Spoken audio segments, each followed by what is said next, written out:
আসসালামু আলাইকুম ওয়ারাহমাতুল্লাহি ওয়াবারাকাতু এবং আপনাদের উপর আল্লাহর শান্তি, রহমত ও বরকত বর্ষিত হোক। আমরা একটু কল্পনা করার চেষ্টা করি। ধরুন, সমাজের সবচেয়ে ক্ষমতাধর আর অত্যন্ত প্রভাবশালী একজন মানুষের কথা। তাই তো? হ্যাঁ, একদম, যার দাপট সমাজের প্রতিটা স্তরে। তো হঠাৎ একদিন জনসম্মুখে এমন একটা বার্তা প্রচার করা হলো, যা শুধু তার পতনের ভবিষ্যদ্বাণী করছে না, বরং তাকে সরাসরি চ্যালেঞ্জ ছুড়ে দিচ্ছে। আর সবচেয়ে আশ্চর্যের বিষয় হল, সেই লোকটার সমস্ত ক্ষমতা হাতে থাকা সত্ত্বেও টানা 10টা বছর সময় পেয়েও সেই সাধারণ চ্যালেঞ্জটুকু গ্রহণ করতে পারল না। ঠিক, মানে সে চাইলেই তো একটা মিথ্যা কথা বলে পুরো ব্যাপারটা ভুল প্রমাণ করে দিতে পারত, কিন্তু কোনো এক অদৃশ্য শেকল যেন তাকে আটকে রেখেছিল। আচ্ছা, আমাদের আজকের এই গভীর অনুসন্ধানের বিষয়বস্তু কিন্তু ঠিক এমনই এক বিস্ময়কর, জীবন্ত ঐতিহাসিক ঘটনা। হ্যাঁ, পবিত্র কোরআনের ১১১তম সূরা, সূরা আল মাসাদ। আর আমাদের আজকের আলোচনার মূল সূত্র হল সূরা আল মাসাদ তাফসির অ্যান্ড লাইফ লেসন্স নামক একটি চমৎকার গবেষণাপত্র। আমাদের লক্ষ্য শুধু শাব্দিক অনুবাদ পড়া নয়, বরং এই ৫টি আয়াতের গভীরে লুকিয়ে থাকা ইতিহাস, তৎকালীন সমাজতত্ত্ব আর মানুষের মনস্তত্ত্ব নিয়ে বিস্তারিত আলোচনা করা। আর অবশ্যই সূরাটির প্রথম থেকে শেষ আয়াত পর্যন্ত বিস্তারিত আলোচনার মাধ্যমে আমরা এই সূরা থেকে যে সমস্ত জীবন গঠনমূলক শিক্ষা মানে লাইফ লেসন্সগুলো অর্জন করতে পারি, তা একটি একটি করে শুদ্ধ বাংলা উচ্চারণে আলোচনা করা। দারুণ! এই জায়গাটিতে সূরা আল মাসাদ পবিত্র কোরআনের অন্যান্য অংশ থেকে সম্পূর্ণ আলাদা। সাধারণত কোরআনে বিরোধী বা পাপাচারীদেরকে একটি সাধারণ শ্রেণী হিসেবে সম্বোধন করা হয়, তাই না? হ্যাঁ, মানে অবিশ্বাসী বা মুনাফিক এভাবেই তো বলা হয়। ঠিক, কিন্তু এখানে কোনো সাধারণ সম্বোধন নেই। সরাসরি একজন নির্দিষ্ট ব্যক্তির নাম বা বলা যায় তার ডাকনাম আর তার স্ত্রীর কথা উল্লেখ করে এই ঐশী জবাব নাজিল হয়েছে। এই সরাসরি আঘাত করার ব্যাপারটা বেশ কৌতূহলোদ্দীপক মনে হচ্ছে। চলুন আমরা একেবারে শুরুতে ফিরে যাই। এই সূরার ঐতিহাসিক প্রেক্ষাপট, যাকে ইসলামী পরিভাষায় বলা হয় আসবাব আন নুজুল, সেটা তো সাফা পাহাড়ের ঘটনা দিয়ে শুরু হয়েছিল। একদম ঠিক। রাসূল সাল্লাল্লাহু আলাইহি ওয়াসাল্লাম যখন প্রথম প্রকাশ্যে দাওয়াত দেওয়ার ঐশী নির্দেশ পেলেন, তখন তিনি সাফা পাহাড়ে উঠে ডাক দিলেন, ইয়া সাবাহা।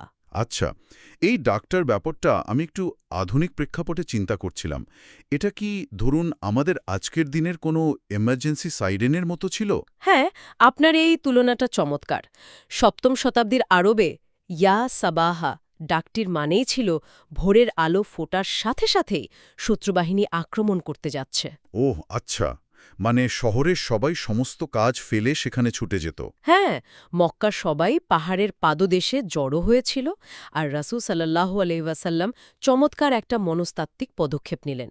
তিনি প্রথমেই ধর্মের কথা বলেননি। তিনি তো জিজ্ঞেস করেছিলেন যে পাহাড়ের পেছনে শত্রু বাহিনীর কথা বললে তারা বিশ্বাস করবে কিনা, তাই না? ঠিক তাই। আর সবাই এক বাক্যে স্বীকার করল যে হ্যাঁ, করবে, কারণ তারা কখনোই তাকে মিথ্যা বলতে দেখেনি। এই যে পুরো সমাজের কাছ থেকে নিজের নিখাত সততা বা আল-আমিন হওয়ার স্বীকৃতি আদায় করে নেওয়া, এটা ছিল বিশাল ব্যাপার। সুবহানাল্লাহ। কিন্তু এরপর তিনি যখন বললেন যে তিনি আল্লাহর প্রেরিত রাসূল, তখনই তো পরিস্থিতি সম্পূর্ণ পাল্টে গেল। হ্যাঁ, আর সেই পরিস্থিতিটা পাল্টালো তার নিজের আপন চাচা আবু লাহাব। সে সবার সামনে দাঁড়িয়ে চরম অপমান করে বলে উঠল, তাব্বান লাচা সাইরুল ইয়াউম। যার মানে হলো আজকের বাকি দিনটি তোমার ধ্বংস হোক। আমি তো শুনেছি সে পাথর ছুঁড়ে মারতে উদ্যত হয়েছিল। কিছু ঐতিহাসিক বর্ণনায় এমনটাই আছে। এই যে একটা জনসমাবেশে নিজের আপন ভাতিজাকে প্রকাশ্যে অপমান করা হলো, এর সরাসরি ঐশী জবাব হিসেবে এই সূরাটি নাজিল হয়। কিন্তু আমার এখানে একটা প্রশ্ন আছে। আপন চাচার এই বিরোধিতা কেন এত তাৎপর্যপূর্ণ হয়ে উঠল যে একেবারে সরাসরি তার নাম ধরে সূরা নাজিল করতে হলো? এর উত্তর লুকিয়ে আছে তৎকালীন আরবের সমাজতাত্ত্বিক কাঠামো বা সোশিওলজির একেবারে গভীরে। প্রখ্যাত মুফাসসির আল তাবারির বিশ্লেষণ অনুযায়ী তৎকালীন আরবে বেঁচে থাকার একমাত্র ভিত্তি ছিল গোত্র বা রক্তের সম্পর্ক। আচ্ছা, এই গোত্রপ্রীতিকেই তো তারা আসাবিয়াহা বলতো, তাই না? একদম ঠিক। মরুভূমির পরিবেশে তো কোনো পুলিশ বা আদালত ছিল না। গোত্রই ছিল মানুষের লাইফ ইন্স্যুরেন্স। আর একজন আপন চাচার অবস্থান সমাজে একেবারে পিতৃতুল্য। বুঝতে পেরেছি। মানে চাচা যখন জনসম্মুখে প্রত্যাখ্যান করল, তখন সে আসলে সমাজকে বার্তা দিচ্ছিল যে এই ব্যক্তির ওপর পরিবারের আর কোনো সমর্থন নেই। ঠিক বলেছেন, তাকে এখন যে কেউ চাইলে আঘাত করতে পারে। এর বিপরীতে আল্লাহ যখন সরাসরি আবুল আহাবকে প্রত্যাখ্যান করলেন, তখন তা মক্কার সেই গোত্রভিত্তিক অহংকারকে একেবারে ভেঙে চুরমার করে দিল। এটা তো তৎকালীন সমাজের স্বজনপ্রীতির ধারণার উপর বিশাল একটা আঘাত। মানে আধ্যাত্মিক বিশ্বাসের কাছে রক্তের সম্পর্কের কোনো মূল্য নেই। হ্যাঁ, আপনি নবীর আপন চাচা হয়েও রক্ষা পাবেন না যদি সত্যের বিরুদ্ধে দাঁড়ান। দারুণ একটা বিষয়। তো এবার চলুন আমরা সরাসরি সূরার প্রথম আয়াতের দিকে এগোই। বলা হচ্ছে তাব্বাত ইয়াদা আবি লাহাবিং ওয়া তাব। মানে আবুল আহাবের দুহাত ধ্বংস হোক এবং সে নিজেও ধ্বংস হোক। এখানে ধ্বংস হওয়ার কথা তো পুরো মানুষের ক্ষেত্রেই বলা যায়, কিন্তু বিশেষভাবে হাত শব্দটাকে কেন আলাদা করে উল্লেখ করা হলো? তাফসিরে জালালাইন আর অন্যান্য স্কলারদের বিশ্লেষণে এটা খুব সুন্দরভাবে ফুটে উঠেছে। আরবের বণিক সমাজে হাত ছিল সবচেয়ে গুরুত্বপূর্ণ অনুষঙ্গ।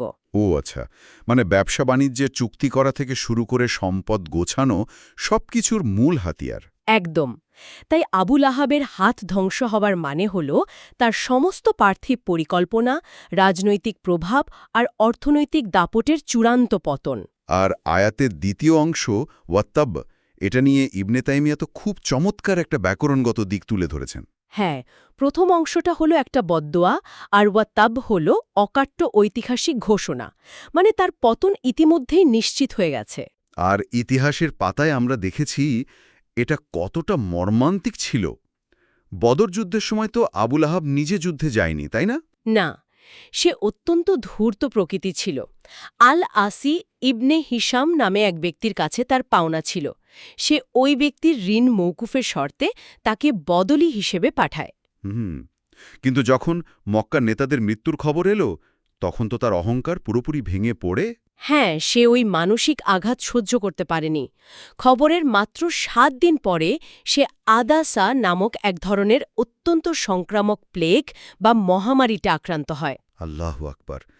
এই রোগটিতে তো শরীরে বড় বড় ফোসকা পড়ত আর প্রচণ্ড দুর্গন্ধ ছড়াত। ঠিক তাই। এবার ভেবে দেখুন সেই গোত্রপ্রীতির পরিণতি। যে রক্তের সম্পর্কের অহংকার সে করত, তার নিজের পরিবারও সংক্রমণের ভয়ে কাছে যায়নি। কি ভয়ঙ্কর! ৩ দিন তার মৃতদেহ ঘরের ভেতর পড়েছিল, তাই না? হ্যাঁ, দুর্গন্ধ যখন সহ্যসীমার বাইরে চলে গেল, তখন সন্তানেরা মজুর ভাড়া করে দূর থেকে লাঠি দিয়ে লাশ একটা গর্তে ঠেলে ফেলে আর পাথর ছুঁড়ে মাটি চাপা দেয়। মানে নিজের ছেলেরাও শেষ যাত্রায় শরীর স্পর্শ করতে অস্বীকার করল। এর চেয়ে বড় ট্র্যাজেডি আর কি হতে পারে? নিজের তৈরি করা বস্তুবাদের প্রাচীর কিভাবে নিজের ওপরই ধসে পড়ল, এটা তার সবচেয়ে বড় প্রমাণ। আর এটার কথাই দ্বিতীয় আয়াতে বলা হয়েছে। হ্যাঁ, মা আগনা আনহু মালুহু ওয়ামা কাসাব, তার সম্পদ ও সে যা উপার্জন করেছে তা তার কোনো কাজে আসল না। আবুল আহাব যে প্রচণ্ড বস্তুবাদী ছিল সেটা মক্কার সবাই জানত। ইবনে জারির আল তাবারি তো তার বিরুদ্ধে কাবা থেকে সোনার হরিণ চুরির গুজবের কথা উল্লেখ করেছেন। ও আচ্ছা, মানে মক্কার শীর্ষ ধনী হওয়ার পরও কাবার মতো জায়গা থেকে চুরি? তার ভেতরে শূন্যতা আর লোভ সত্যি অবাক করার মতো। একদম। কিন্তু আয়াতে একটা বিশেষ শব্দ আছে, কাসাব বা উপার্জন। ইবনে কাসির সহ অনেক স্কলারের মতে এখানে কাসাব বলতে শুধু সম্পদ নয়, তার সন্তানদেরও বোঝানো হয়েছে।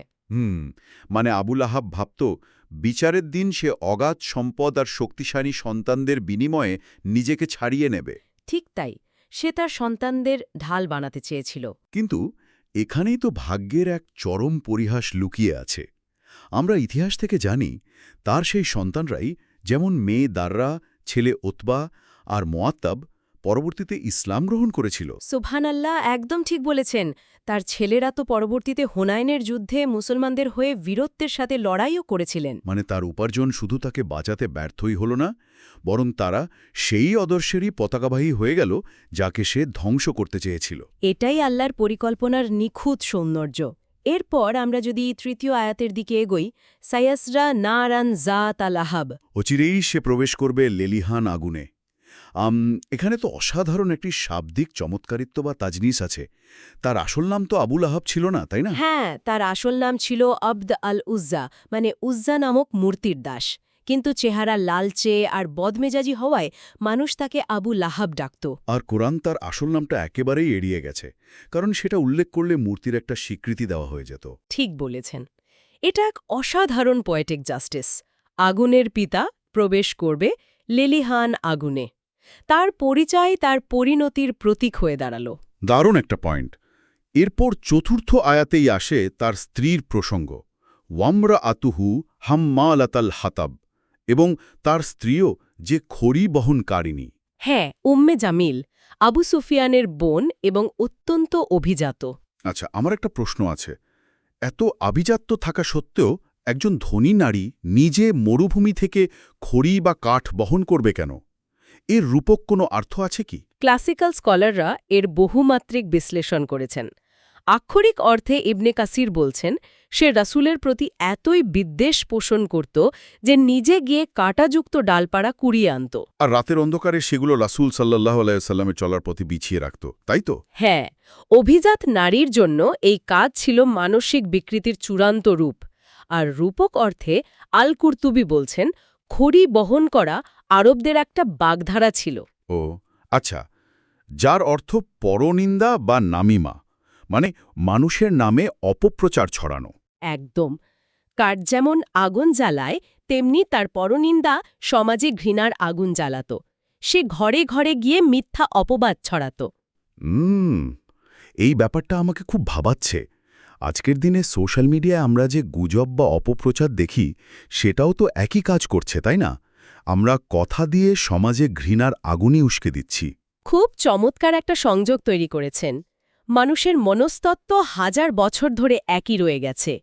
এরপর পঞ্চম আয়াতে তার পরিণতি বলা হয়েছে, ফি জিদিহা হাবলুম মি মাসাদ। তার গলায় থাকবে পাখানো রশি। এখানে সাধারণ গলার আরবি শব্দ ব্যবহার না করে বিশেষভাবে জিদ শব্দটা ব্যবহার করা হয়েছে। হ্যাঁ, জিদ বলতে এমন গলা বোঝায় যেখানে অত্যন্ত দামি অলংকার থাকে। উম্মে জামিলের তো একটা মহামূল্যবান রত্নখচিত হার ছিল, যেটা সে ইসলাম ধ্বংসের কাজে বিক্রি করার শপথ করেছিল। ঠিক তাই। আর আল্লাহ তার এই অহংকারের জবাবে আল জাযা মিন জিনসিল আমাল বা কর্ম অনুযায়ী ফল নীতি প্রয়োগ করেছেন। মানে? সেই দামি হাড়ের বদলে চিরকালের জন্য তার গলায় আগুনের পাকানো শক্ত রশি পরিয়ে দেওয়া হবে। আভিজাত্যের জায়গায় অপমান। পারতুম। এতক্ষণ তো আমরা ঐতিহাসিক আর শাব্দিক বিষয়গুলো নিয়ে কথা বললাম। এবার একটু থিওলজিক্যাল বা মনস্তাত্ত্বিক দিকের গভীরে যাওয়া যাক। হ্যাঁ, ফখরুদ্দিন আল রাজির ওই অসাধারণ যুক্তিটার কথা বলছিলেন। আবু লাহাব তো সূরা নাজিলের পর প্রায় 10 বছর বেঁচে ছিল। হ্যাঁ, সে চাইলেই তো সবার সামনে মিথ্যে করে হলেও কালিমা পড়ে মুসলমান হওয়ার ভান করতে পারত। আর সেটা করলেই তো সে বলতে পারত, দেখো কোরআন তো ভুল প্রমাণ হয়ে গেল। কিন্তু টানা 10 বছর সময় পাওয়ার পরও সে এই সাধারণ কাজটুকু করতে পারল না কেন? ফখরুদ্দিন আল রাজি এটিকে বলছেন আল্লাহর অসীম জ্ঞান বা অমনি সায়েন্সের অকাট্য প্রমাণ। আবু লাহাবের স্বাধীন ইচ্ছা সম্পূর্ণ অক্ষুণ্ণ ছিল, কেউ তাকে জোর করে আটকে রাখেনি। কিন্তু আল্লাহ সর্বজ্ঞানী সত্তা জানতেন যে তার অন্তরের অহংকার আর বিদ্বেষ এতই চরম পর্যায়ে পৌঁছেছে যে সে একটু অভিনয় করার নমনীয়তাও দেখাতে পারবে না। ঠিক বলেছেন, সে নিজেই নিজের অহংকারের কারাগারে বন্দী হয়ে পড়েছিল। আর মনস্তত্ত্বের কথায় ইবনে কাসিরের বর্ণিত সেই অদৃশ্য পর্দার ঘটনাটাও তো চলে আসে। ও হ্যাঁ, সূরা নাজিলের খবর শুনে উম্মে জামিল ভারী পাথর হাতে রাসূল সাল্লাল্লাহু আলাইহি ওয়াসাল্লামকে মারতে এসেছিল। হ্যাঁ, রাসূল তখন কাবা চত্বরে আবু বকর রাদিয়াল্লাহু আনহুর পাশে বসেছিলেন। কিন্তু আশ্চর্যের বিষয় হল, সে আবু বকরকে দেখতে পেল, ঠিক তার পাশেই বসে থাকা রাসূলকে সে দেখতে পায়নি। একদম। আল্লাহ সেখানে একটি অদৃশ্য পর্দা ফেলে দিয়েছিলেন। ইবনে কাইয়েম এটাকে মানুষের আধ্যাত্মিক অন্ধত্বের সবচেয়ে চমৎকার উদাহরণ বলেছেন। সুবহানাল্লাহ! মানুষ যখন ক্রমাগত পাপ আর অহংকারে ডুবে থাকে, তখন আল্লাহ তার থেকে হেদায়েতের আলো বা তাওফিক ছিনিয়ে নেন। হ্যাঁ, চোখ খোলা থাকলেও অন্তর অন্ধ হয়ে যায়। তারা সর্বশ্রেষ্ঠ মানবকে সামনে দেখেও চিনতে পারেনি। আমাদের আলোচনার একেবারে শেষ পর্যায়ে এসে আমরা এই সূরাটি থেকে যে সমস্ত জীবন গঠনমূলক শিক্ষা, মানে লাইফ লেসন্সগুলো পাই, তা এক এক করে একটু গুছিয়ে আলোচনা করতে চাই। অবশ্যই। এই সামগ্রিক আলোচনা থেকে আমরা প্রধানত 4টি জীবন গঠনমূলক শিক্ষা খুব স্পষ্টভাবে পাই। প্রথমত, বংশমর্যাদার চেয়ে তাকওয়া বা আধ্যাত্মিক পবিত্রতার শ্রেষ্ঠত্ব। মানে আধ্যাত্মিক বিশ্বাস আর সৎকর্মই হল প্রকৃত সম্মান, রক্তের সম্পর্ক নয়। ঠিক, আবু লাহাব আপন চাচা হয়েও রক্ষা পায়নি। এটি সব ধরনের বর্ণবাদ আর বংশীয় অহংকারকে বাতিল করে দেয়। দ্বিতীয় শিক্ষাটি হল অহংকার ও বস্তুবাদের পতন। হ্যাঁ, সম্পদ তো একটা বাহন মাত্র। এটা দিয়ে অহংকার করলে তা দুনিয়া বা আখিরাত কোথাও কাজে আসে না। আবু লাহাবের রাশি রাশি সোনা তাকে অপমানজনক মৃত্যু থেকে বাঁচাতে পারেনি। একদম ঠিক। তৃতীয় শিক্ষাটি হল পরনিন্দা বা নামি মায়ের বহাবহতা। উম্মে জামিনের পরিণতি আমাদের শেখায় যে চগলখড়ি কোনো সাধারণ অপরাধ নয়। হ্যাঁ, এটা সমাজের বিশ্বাসকে ভেতর থেকে ধ্বংস করে দেয়। তাই নিজের জিহ্বাকে সংযত রাখা আমাদের অন্যতম প্রধান আধ্যাত্মিক দায়িত্ব। আর চতুর্থ এবং সর্বশেষ শিক্ষা হল তাওয়াক্কুল, জুলুম বা বিরোধিতার মুখেও আল্লাহর ওপর পূর্ণ আস্থা রাখা। মানে বিরোধী পক্ষ যতই শক্তিশালী বা প্রভাবশালী হোক না কেন, আল্লাহ শেষ পর্যন্ত জালিমদের পতন নিশ্চিত করবেন। মুমিনদের কাজ হল নিজেদের আদর্শে অবিচল থাকা। আলহামদুলিল্লাহ, এই শিক্ষাগুলো আজকের দিনের প্রেক্ষাপটেও সমানভাবে প্রাসঙ্গিক। সত্যি, আজকের এই পুরো আলোচনা থেকে একটা চূড়ান্ত ভাবনার বিষয়ে বারবার আমার মনে হচ্ছে। আমরা হয়তো ভাবি 1400 বছর আগের মানুষের গল্পে আমাদের কি লাভ। হ্যাঁ, অনেকের মনেই এই প্রশ্ন আসতে পারে। কিন্তু একটু গভীরভাবে চিন্তা করি আমরা। আজকের দিনে আমাদের সেই আবু লাহাবের সোনা বা উম্মে জামিলের দামি হার আসলে কি? হয়তো আমাদের social media status, bank balance বা অহংকার। সুবহানাল্লাহ, অত্যন্ত গভীর একটা প্রশ্ন। এগুলো কি আমাদেরও সত্য থেকে অন্ধ করে রাখছে না তো? আমরা কি এমন কিছুর পেছনে ছুটছি যা চিরস্থায়ী শান্তি এনে দেবে, নাকি এমন কিছুর পেছনে যা শেষ পর্যন্ত গলার ফাঁস হয়ে দাঁড়াবে? এটা আমাদের সবার জন্য একটু গভীরভাবে চিন্তার বিষয়। আমাদের কথা শোনার জন্য, আপনার মূল্যবান সময় ব্যয় করার জন্য জেজাক আল্লাহু খাইর। আল্লাহ আপনাকে উত্তম প্রতিদান দিন।